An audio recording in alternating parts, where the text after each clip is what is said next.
সুপ্রভাত মাই ছাত্রছাত্রীরা এবং বান্ধবরা, আমার ইউটিউব চ্যানেল ইংলিশ ক্লাসরুম। আজ আমি এখানে ক্লাস 10-এর passing away of Mahatma Gandhi, Bapuji, অর্থাৎ বাপুজি মৃত্যু কীভাবে হলো মহাত্মা গান্ধীর, তার সেকেন্ড ইউনিটটা পড়ো। ফার্স্ট ইউনিট হয়ে গেছে। প্রথমেই বলছি, আমাকে অবশ্যই লাইক করবে, ভালো লাগলে কমেন্ট করবে যুক্তিসম্মত, আমার ভিডিও অন্যের সাথে শেয়ার করবে এবং সাবস্ক্রাইব করবে। অবশ্যই শেয়ার করে এগুলো করবে। ইউনিট 2, গান্ধীজির funeral was to take place the day after his death. এর আগে আমরা দেখেছি যে মহাত্মা গান্ধী মারা গেছেন, সমস্ত ভারতবর্ষে তার বার্তাতে সেই খবর পৌঁছে গেছে, টেলিফোনে সেই খবর পৌঁছে গেছে। তারপর সেই লেখিকা সেখানে গেলেন, প্রচণ্ড ভিড় ছিল, এটা তোমরা জানো। তারপর ব্রডকাস্ট করা হলো, অর্থাৎ রেডিও বার্তা দেওয়া হলো যে বাপুজি ওয়াজ নো, অর্থাৎ মহাত্মা গান্ধী আর বেঁচে নাই। এরপর মারা যায়। তারপর আমাদের যেমন সংস্কার আছে, সামাজিক সংস্কার, সেই মৃতদেহকে আমরা কোনো শ্মশানে নিয়ে যাই এবং সেখানে দগ্ধ করি। সেটাও এবার হচ্ছে মহাত্মা গান্ধীর ক্ষেত্রেও। গান্ধীজির funeral was to take place the day after his death, মানে গান্ধীর এই শেষকৃত্য, ফিউনারেল মানে শেষকৃত্য, শ্মশানে আমরা দগ্ধ করি, মুসলমানরা খবর দেয়। আমাদের এখানে সেই কথাই বলা হচ্ছে ফিউনারেল শেষকৃত্য হয়েছিল তার মৃত্যুর একদিন পরে। আওয়ার্স ইন অ্যাডভান্স মানে আগে থেকে, আওয়ার্স ইন অ্যাডভান্স আগে থেকে গান্ধীকে কিন্তু এখানে চিতায় দগ্ধ করা হয়েছিল। মনে রাখবে, কারণ গান্ধীজি বন্ধু ছিলেন। Hours in advance, hours in advance কথাটা মানে হচ্ছে আগে থেকেই। অ্যাডভান্স মানে অগ্রিম, তোমরা জানো। আওয়ার মানে সময়। People line the route, the funeral procession was to follow. লোকেরা সেই শোভাযাত্রায়, যে রাস্তা দিয়ে সেই শোভাযাত্রাটা যাবে, লোকেরা সেই শোভাযাত্রায়, সেই রাস্তায় আগে থেকেই লাইন দিয়েছিল। Padmashri Mrs Naidu's daughter, Mrs Sarojini নাইডুকে তোমরা চেনো খুব ভালোভাবে। উনি একজন বিখ্যাত কবি বটেন, সমাজ সংস্কারক বটেন এবং দেশপ্রেমিকও বটেন। তার কন্যার কথা বলা হয়েছে এখানে। তার কন্যার নাম হচ্ছে পদ্মশ্রী। তো পদ্মশ্রী এখানে এসেছেন। Spoke for all us, when she said simply, we will walk, it is the last time we shall be walking with Bapu. তিনি বললেন খুব সহজ সরলভাবে, সহজ কথায়, যে আমরা হাঁটবো, অর্থাৎ মৃতদেহের সাথে আমরা হাঁটবো, কারণ এটাই গান্ধীজির সাথে আমাদের শেষ হাঁটা। ইট ওয়াজ অ্যান অ্যাগোনাইজিং ওয়াক, এটা একটা খুব বেদনাদায়ক, যন্ত্রণাদায়ক ভ্রমণ। কারণ মানুষ মারা গেলে সেটা হয়, প্রত্যেকের ক্ষেত্রে হয়। তারপর এখানে একজন দেশ নেতা মহাত্মা গান্ধী মারা গেছেন, তার ডেড বডির সাথে এই যে শোভাযাত্রা যারা যায়, তাদের কিন্তু খুব দুঃখ থাকে। Thousands silently watch the procession, procession মানে মিছিল, থাউজেন্ডস মানে শত শত, সাইলেন্টলি মানে নীরবে, ওয়াচ দ্য প্রসেশন, শত শত লোক নীরবে মিছিলটা দেখত। Bapu lay on an open truck covered with flowers, বাপুকে মানে মহাত্মা গান্ধীর ডেড বডিকে রাখা হয়েছিল একটা কভার্ড ট্রাক, একটা ওপেন ট্রাক মানে খোলা ট্রাকে রাখা হয়েছিল, কভার্ড উইথ ফ্লাওয়ার্স, যে ট্রাকটা খুলে ঢাকা ছিল, মানে ওটাই পুষ্প দিয়ে সাজানো হয়েছিল। গান্ধীজি ডেড বডি যাবে। থাউজেন্ডস অফ পিপল ওয়েট, হাজার হাজার লোক কেঁদেছিল। Trying to touch Bapu's feet, সবাই চেষ্টা করছিল মহাত্মা গান্ধীর মৃতদেহের সেই পা দুটো টাচ করতে, স্পর্শ করতে। It was impossible to move in the thick crowd, এই যে এত জনতার এত ভিড়, এই ভিড়ের মধ্যে বলছেন মুভ করা মানে নড়াচড়া করা, আসা যাওয়া করা অসম্ভব হয়ে উঠেছিল। As I moved forward slowly I understood I was not merely in the midst of grieving people.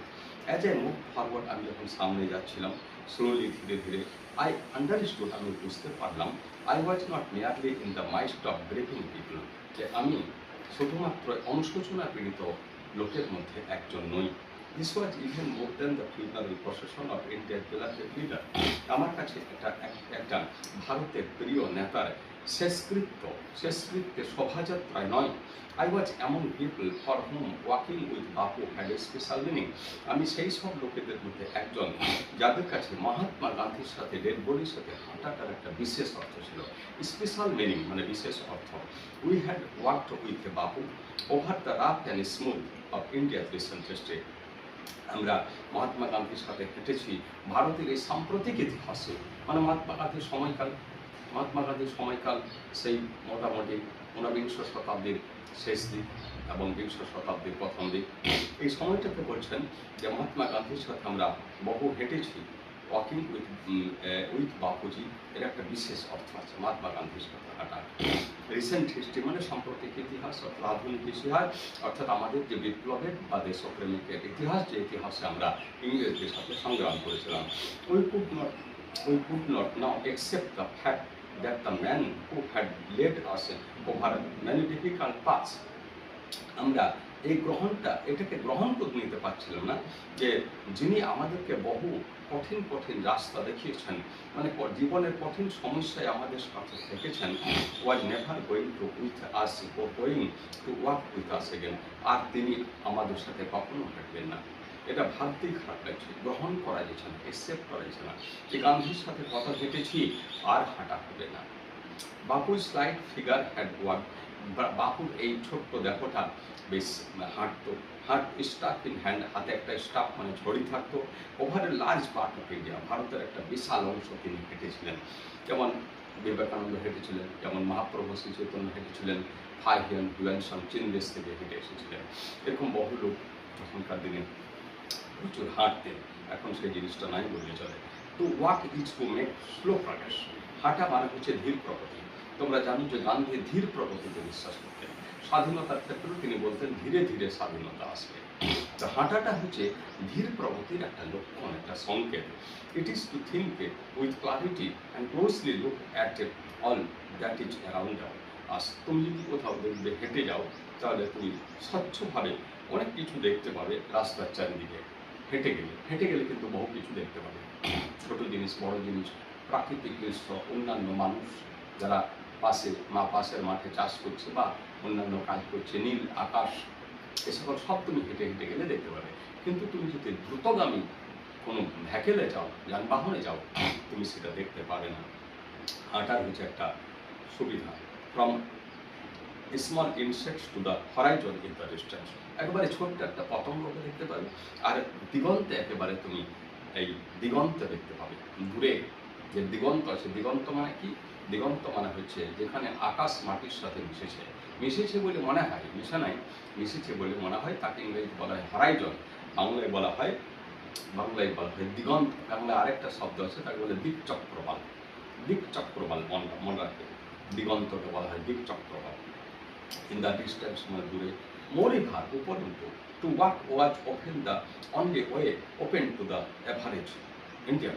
হাঁটাটা হচ্ছে সাধারণ মানুষের কাছে, হাঁটাটা হচ্ছে একটা সাধারণ উপায়। মানে সাধারণ মানুষ, ভারতবর্ষের তখন মানুষ ইংরেজ রাজত্বের অধীনে প্রচুর মানুষের মধ্যে প্রচুর দারিদ্র ছিল।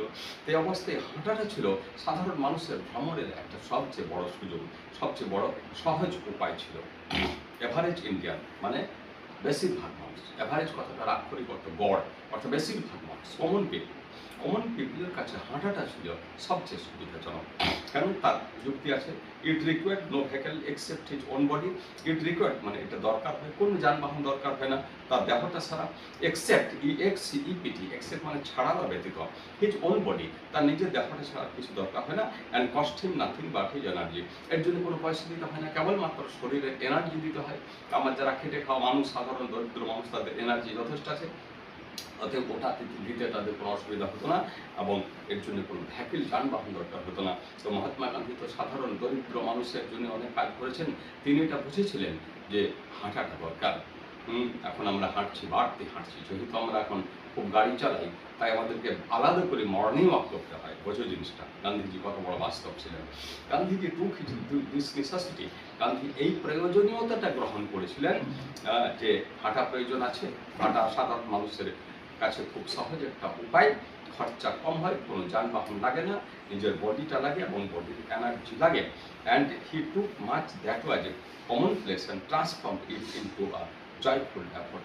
এবং এটাকে খুব দারুণভাবে তিনি গ্রহণ করেছিলেন এবং এটাকে তিনি রূপান্তরিত করেছিলেন একটা আনন্দময় প্রচেষ্টা করে। মানে হাঁটাটা সব দিক থেকে সুবিধাজনক, হাঁটা একটা ভ্রমণ, এবং এটাকে তিনি আনন্দের একটা ব্যাপার বলে মানে মানুষকে বোঝাতে এসেছিলেন যে আনন্দে হাঁটো, আনন্দে এক জায়গা থেকে আরেক জায়গায় যাও। এই জিনিসটা তিনি মানুষকে বোঝাতে চেয়েছিলেন মহাত্মা গান্ধী। অর্থাৎ এই জায়গাতে কিন্তু তোমাদেরকে একটা জিনিস বুঝতে হবে যে হাঁটার উপযোগিতা কি। মহাত্মা গান্ধীর প্রেক্ষিতে হাঁটার উপযোগিতা কি? এক কথায় হচ্ছে হাঁটা হচ্ছে ধীর প্রগতি, যেটা মহাত্মা গান্ধী সব ক্ষেত্রে বিশ্বাস করতেন। স্বাধীনতার ক্ষেত্রেও বিশ্বাস করতেন যে ধীরে ধীরে স্বাধীনতা আসবে। এটা কিন্তু যুক্তি আছে, অনেকে বোঝে না, কিন্তু এটার পিছনে কিন্তু অনেক যুক্তি আছে। ধীরে ধীরেই সব কিছু ভালো হয়ে যায়, চটপট কিন্তু অনেক কিছু খারাপ হয়ে যায়। এখানে হাঁটার সপক্ষে যুক্তি আছে। হাঁটা হলো ধীর প্রগতি। হাঁটলে তুমি রাস্তায়, তুমি যদি হয়তো 10 মাইল দূর যাবে, হেঁটে হেঁটে যদি যাও, রাস্তায় সমস্ত কিছু বহু কিছু দেখতে পাবে। হাঁটাটা একটা মর্নিং ওয়াকের মতন হয়ে যায়, মানে ভ্রমণের মতন হয়ে যায়। সব কিছু নিকট থেকে দেখতে পাওয়া যায়, একটা ছোট্ট পতঙ্গ থেকে একেবারে দিগন্ত পর্যন্ত দেখতে পাওয়া যায়। আর কোনো ভ্যাকেল বা যানবাহন লাগে না, কারোর জন্য অপেক্ষা করতে হয় না। তুমি একটা বাসে চাপবে বা একটা ট্রেনে চাপবে বা তুমি অটোতে যাই পড়ো, তুমি চাপো, অন্যের উপর নির্ভরশীল, সে কখন আসবে, সে ড্রাইভার আসবে কিনা তার জন্য অপেক্ষা করতে হবে। কিন্তু হাঁটাটার মধ্যে পূর্ণ স্বাধীনতা আছে। তো বলছেন যে বডিটা লাগে, আর কি লাগে, আর এর জন্য কোনো পয়সা লাগে না। গান্ধীজি এই জিনিসটা, এই সুযোগটা গ্রহণ করেছিলেন এবং এই সুযোগটাকে তিনি মানুষের প্রয়োজনের সাথে, এটাকে জীবনের সাথে জয়ফুল এফোর্ট, মানে আনন্দময় প্রচেষ্টায় রূপান্তরিত করেছিলেন। এ পর্যন্ত পড়ানো আজ মনে রাখবে। আবার বলছি, আমাকে অবশ্যই লাইক, কমেন্ট, শেয়ার এবং সাবস্ক্রাইব করবে। তোমরা ভালো থাকবে।